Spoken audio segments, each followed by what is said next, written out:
দাবি হচ্ছে এই সরকার যদি বিচার না করে সরকারের বিরুদ্ধে আন্দোলন শুরু করবে ইনশাআল্লাহ।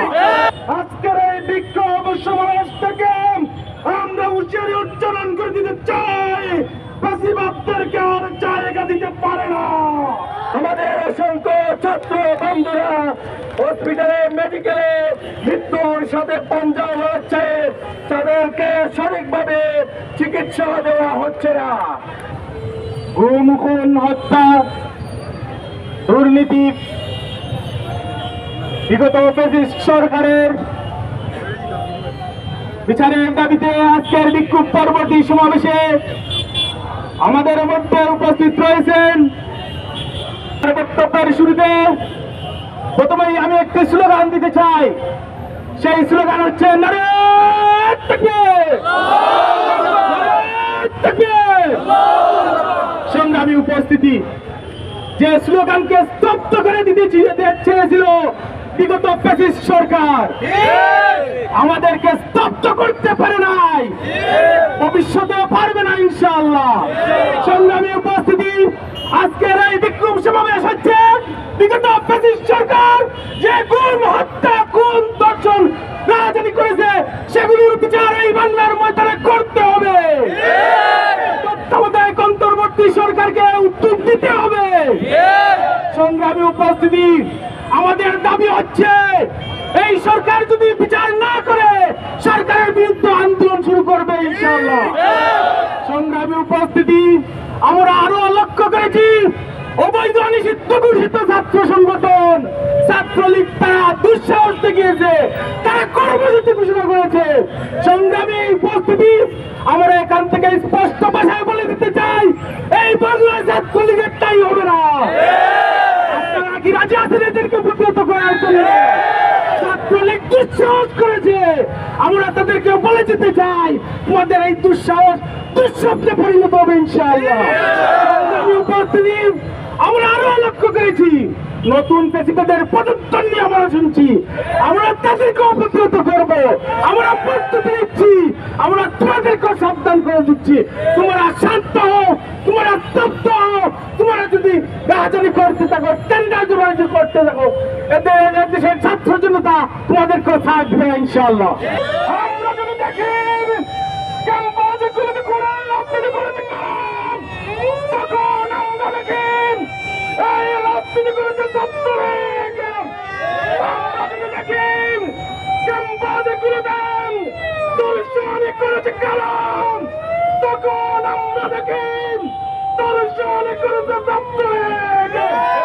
সিলেটের পবিত্র কুম্ভভূমি এমসি কলেজে দর্শনী করেছে কালাম তখন আমরা দেখি ছাত্রলীগ।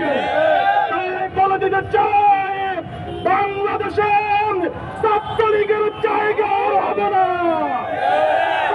ফাঁসিবাদের জায়গা বাংলাদেশে হবে না, কুড়িয়ার জায়গা বাংলাদেশে হবে না। ইসলামী ছাত্র শিবিরের 234 জন ভাইয়ের শহীদের রক্তের গুণরাঙা পথ থাকতেন ইসলামী ছাত্র শিবির ছাত্রলীগের জায়গা দিতে পারে না। সুতরাং আমরা বলে দিতে চাই আজকের এই বিক্ষোভ সমাবেশ থেকে আমরা হুঁশিয়ারি উচ্চারণ করে দিতে চাই, ফাঁসিবাদদেরকে আর জায়গা দিতে পারে না। ছাত্র শিবির অগ্রণী ভূমিকা পালন করবেন।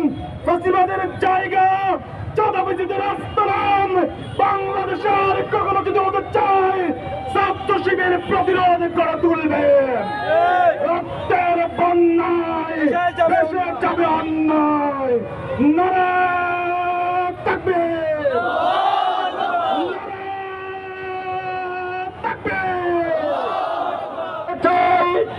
বাংলাদেশে হাজারো ছাত্র জুলাই গণঅভ্যুত্থানের মাধ্যমে রক্ত দিয়ে প্রমাণ করে দিয়েছে এই বাংলার জমিনে আর কোন ফ্যাসিবাদের পুনরাবৃত্তি ঘটবে না।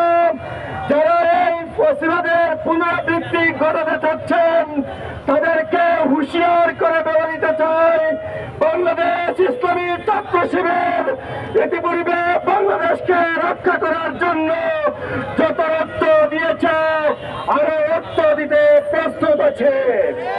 তার ভিত্তিতে বাংলাদেশকে কারো কোনো ষড়যন্ত্র কায়েম করতে দেওয়া হবে না। সংগ্রামী ছাত্র বন্ধুরা, আজ পর্যন্ত জুলাই অভ্যুত্থানে আমাদের অনেক মায়ের শাহাদাত বরণ করেছে, তাদের খুনিদের এখনো কোনো বিচার ব্যবস্থা হয় নাই। আমরা সেই বিচারের জোর দাবি জানাচ্ছি। এখনো পর্যন্ত আমাদের অসংখ্য ছাত্র বন্ধুরা হসপিটালে মেডিকেলে মৃত্যুর সাথে পাঞ্জা লড়ছে, তাদেরকে সঠিকভাবে চিকিৎসা দেওয়া হচ্ছে না। তার চিকিৎসা না দিয়ে আজ পর্যন্ত স্বৈরাচারের সতীর্থদেরকে এই বাংলাদেশে পুনরায় প্রতিষ্ঠা করার জন্য ষড়যন্ত্র করা হচ্ছে। আমরা সেই সকল ষড়যন্ত্রে আমরা প্রস্তুত আছি। কোন ষড়যন্ত্র এই বাংলার জমিনে প্রতিষ্ঠা করে দেওয়া হবে না, হবে না, হবে না। এই প্রত্যাশা রেখে আগামীর সকল কর্মসূচিতে সকলের স্বতঃস্ফূর্ত উপস্থিতি কামনা করে আমি আমার কথা এখানে শেষ করছি। আসসালামু আলাইকুম ওয়া রাহমাতুল্লাহ।